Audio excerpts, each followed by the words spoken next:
Hey, yo, I want to talk about what the comments have been saying about me here on YouTube. And don't even get me started on Reddit.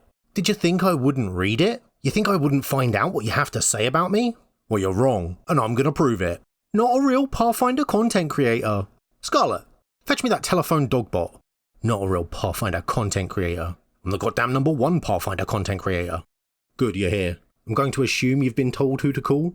Well, get ready to connect us. And to you people, when Pathfinder Quest was announced as coming to BackerKit, I got very excited, because as a cooperative fantasy adventure board game it sounded exactly like my jam.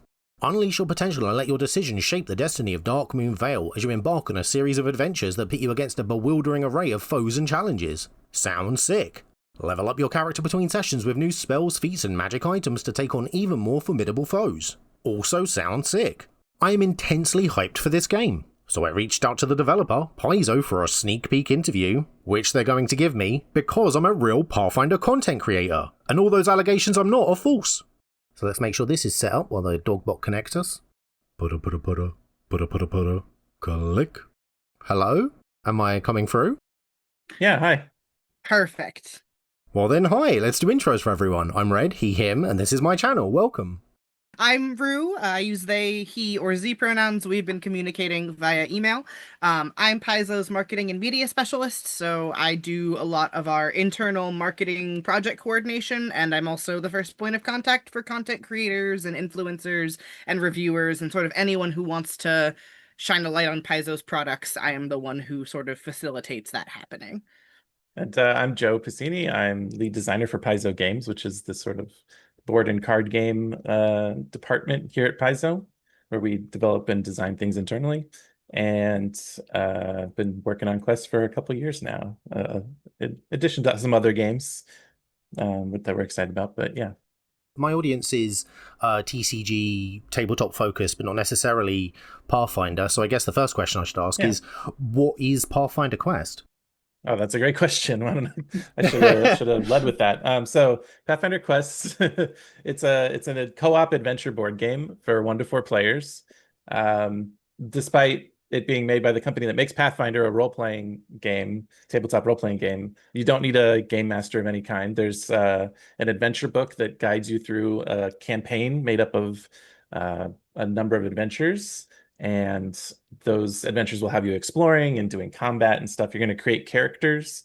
There's some pre-made characters if you don't want to make your own character to start, but you can make your own characters, and then they'll level up after each adventure and get new abilities, and you'll find equipment and treasure as you play. So it's all about choices, making choices. Again, the adventure book will guide you through setting things up, and then there'll be a challenge book where you roll these custom dice whenever you're attempting challenges or in combat, and then a challenge book will tell you what the results of that effort were, or that choice that you made. So it sounds like a bit of a bridge between both, like, because everything you just described there, I think, would aptly also describe just a standard game of Pathfinder itself as a role-play game, but also kind of with a choose-your-own-adventure element thrown in, like a kind of a meeting of the two. Yeah?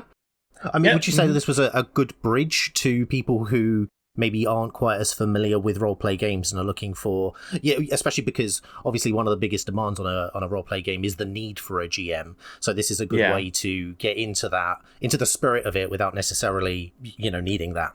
Yeah, perfectly said. I mean, it's a board game first and foremost. And Okay. while people who are familiar with the role-playing game will like see things they recognize, and that'll be cool for them, and we put stuff in there just for them, you don't need, like, if you understand this basic idea of like a fighter and like a cleric, classic archetypes sort of fantasy setting, yeah, exactly, then you'll be good to go. And takes place in a lumber town. You start out there, but you're also going into dungeons and wilderness and exploring all kinds of stuff. So I think it'll be fun for people who can't get their friends to play the role-playing game with them to play a similar experience with them, but also to, like, first and foremost, like I said, it's a board game that if you like board games, you should have a good time with this one. Well, I think it's interesting you say that. Oh, sorry, go on. Oh, I was gonna say, like for the board game community, and like using terms that like using touch points for the board game community, it sort of hits the middle ground between the simplistic dungeon crawl of Hero Quest where there's not really a narrative and you're like Right. you're just kind of going through and beating creatures and collecting treasure. And then at the other end of the spectrum is Gloomhaven, where everything is a secret and it takes Absolutely. 2 hours to set up and you're like delving really, really deep into things. This hits a really nice sweet spot where setup takes 5 to 10 minutes. Excellent. But the narrative is important and your choices matter in a way that it doesn't in some other games. That was actually going to be one of my kind of key questions about this, because I, as a bit of a board game aficionado, I've played Oathsworn and Gloomhaven, like you say, but also I like the quicker games like Betrayal at House on the Hill and Blood Rage and things like that. And so where does, so you're saying this falls in between those two on the scale in terms of, because as much as I love Gloomhaven, it takes so long to set up, and a campaign, it's a rough setup. Like I the last one game of that nature I played, I've got Bard Song as well, but I haven't got around to it yet, was Oathsworn, and I loved it and want to keep playing it and just don't, because we got to a point where we played it for 3 days and were maybe 1/10 of the way through the campaign, and then was just like, okay, this is, such a time commitment. So how does Pathfinder Quest kind of stack up in comparison to something like that? I'd say first, when you take it out of the box, the rule book is like 16 pages, something like that. But you need a page and a half of it to create your characters, which is really like 3 steps. And then you're directed to the adventure book that takes you through a tutorial adventure that just teaches you the rules as you play. So like from getting it out the first time and learning how to play, it's like very much guided and easy to do. And then awesome. Yeah. Excellent. But yeah, so the rule book itself, you only need like these first couple of pages just to get going, to get started. Right. And then everything else is reference. And so when you say get started, do you mean to character creation, or do you mean before you're in it and you're playing? So the character creation is that 1.5 pages in the rulebook, and then you go immediately to the first adventure, which is a tutorial adventure that guides you through exploration and combat and all the way that things work. And then every adventure, that adventure just uses one big map tile. Right. But every other adventure, you're going to start on a map tile that you're told to set up, and there'll be some exploration or some combat that's happening, and then you'll build onto that. And there's 17 double-sided map tiles that are kind of modular, and some of them get reused in different ways, that kind of thing. That's cool. So that's very cool. Every adventure you're playing, you're sort of like, as you explore, you're building out the map. So it's not So I was going to say, and so presumably the fact that they're double-sided means that there's a lot of replayability, and you can does that mean you can reuse them to create your own new maps and scenarios? That's not something that comes in the game necessarily. Fair. Okay. So we tried to be efficient with the campaign that we have, which is 12 adventures. Okay. Of which it's 13 including the tutorial, and you're gonna play through a subset of those adventures depending on your choices. So like at the end of some adventures, it's like, do you go rescue this cleric in the woods, or do you stay and fortify the town against further undead attack? Okay. And when you decide that will dictate which adventure you play next. And you won't necessarily play the other adventure, but there is a sort of built-in replayability thing that we've done that has to do with the ending, that is very spoiler heavy. I was going to say, presumably you just choose different options, and then next time you play, you do defend the town rather than going to the mine. Exactly. That is something you can do, but it's also, we also built in something kind of special. Okay. Can you say? To do with that I don't want to get too much into it. No, absolutely. That's understandable. I want it to be a surprise for people that do make it to the end of the campaign. You said that it's the koi thing, which we like because the time dragon is on the campaign page. The koi thing is that there is a time dragon, and the game is replayable, and however you connect those in your mind is up to you. Okay. You said the game was a board game first and foremost, so people who aren't necessarily coming from a role play experience and are more just the board game types. What would you say? What's the kind of the elevator pitch for Pathfinder Quest for that audience as to why, if they were going to play a board game, they would want to play this one? I think the elevator pitch is, this is a game about where your choices matter, and you get to cooperate with your friends and do interesting tactical things in combat, but also explore kind of a fantasy world in a very guided way, where again your choices matter. So like the things there's no wrong choices. This is getting off the elevator pitch. The bell has rung and you're walking off on floor 3. But I can get to that later. But yeah, basically have an adventure with your friends, make choices that matter and have interesting outcomes, and have a sort of continuous narrative experience, while also getting to do interesting like tactical things in combat and feel like you're exploring the world. That's the elevator version. No, that's cool. That's cool. Yeah. So is this a foundation? Like, are you planning, if you can talk about it, can we expect things like add-ons, expansions, sequels, that sort of thing? Or is this going to be a self-contained experience? So we're very excited to see how this is received and what the sort of demand is for more of it. We built it in such a way that it is definitely expandable on, pardon my grammar. But it's something we're very interested in doing, but obviously we need to know if the people are interested. Yeah. So. The feedback. Yeah. I assume this is getting an international release. Yes. Excellent. How many languages planned? English for now. Yeah. English for now. Okay. Just fair enough. A single language. Yeah.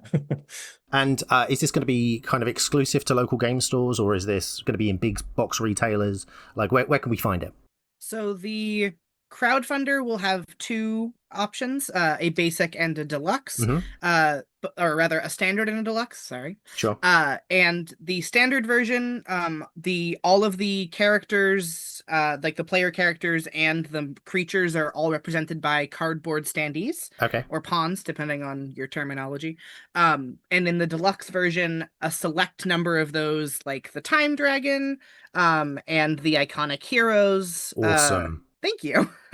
I painted this one. Here's what it looks like unpainted. 1 second. While you're grabbing that, to nerd out for a second, I absolutely love the introduction of the different types of dragons that came with the remaster of Pathfinder 2nd edition, because as an edition, I just think that's fantastic. I'm so keen. We haven't got to it in my campaign yet, but I'm so keen to fight like a diabolic dragon, which is just sick. It's just so cool. So the deluxe version will come with a select number of miniatures. That number is 5 to start, and then we unlock more as the campaign continues. And the standard edition will be sold into like traditional distribution, so Amazon, box stores, those sorts of thing. But the deluxe edition is only available via the crowdfunding campaign. And if you are a local game store retailer, you can back it at a retailer specific tier to get those deluxe editions. How long is the crowdfunder running till? September 16th through October 17th. Okay. Well, that gives me a deadline to get this this video online. Fair enough. Do we know prices for that, or what sort of what kind of well then please, what are we looking at in terms of cost? The standard edition has an MSRP of $119.99, but will only be $100 during the crowdfunder for a discount off of that MSRP.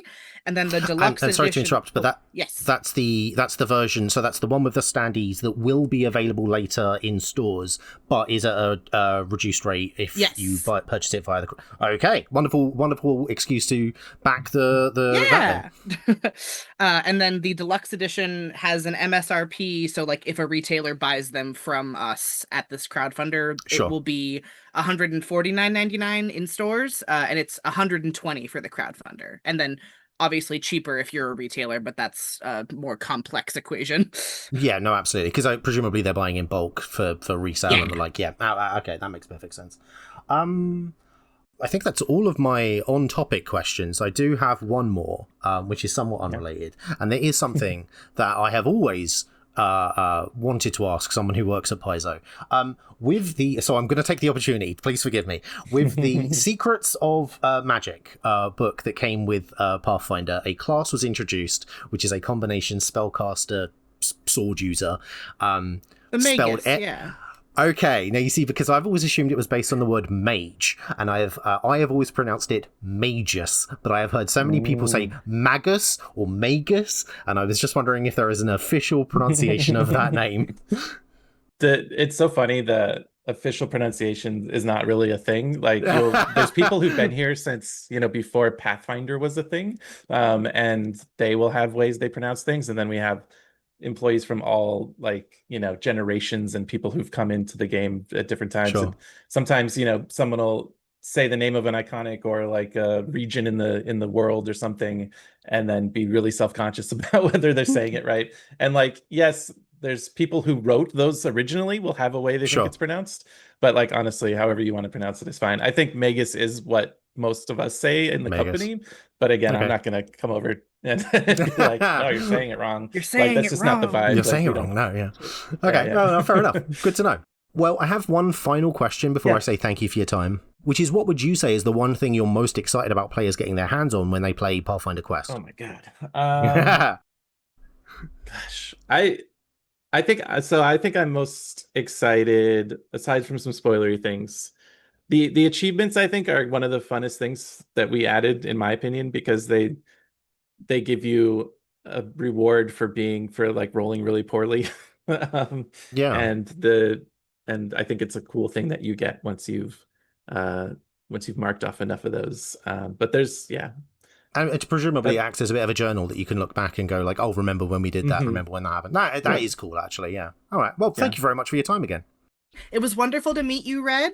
And if you have any questions, please email me. I can forward them along to Joe if they're game design questions, or answer them if they're not game design questions. Thank you very much for your time. It's been a great pleasure. Thank you so much. Take care. And thank you too, Dogbot. You've done a wonderful job as always. See, I'm a real Pathfinder content creator. So if you want to join me in taking advantage of the backer kit discount, then I'll leave a link to the Crowdfunder in the comments below. And come check out my Patreon, where I'll be uploading the rest of this interview that includes a short playtest of Pathfinder Quest using their early development build of the game via Tabletop Simulator. Link in the description below. Oh, you're still here. Oh, you're excited to play, aren't you? Yeah, I get that. Okay, fine, but I call dibs on the wizard. And I'm afraid if you guys want to play, you're just going to have to wait. Thank you very much for watching this video, and thank you to everyone who supports me, like 27 publications, Eggboy the Particle that permeates all existence, Blank Space, Wanpako Jozu, Miss Murder, a random Patreon, Ominous Jazz, and the rest of my patrons whose names are on screen now. I'd also like to thank the sponsor for this video, me and my Patreon page, where you can get your name credited on screen too. Check it out in the link in the description below. Hit the like button, leave a comment, install an ad block, most importantly subscribe and share this video with a friend. Hit the notification bell and do all those things the algorithm loves. If you agree or disagree with any of my points, or you want to see me do a video on another subject, then let me know, and I will see you next time. Dragon.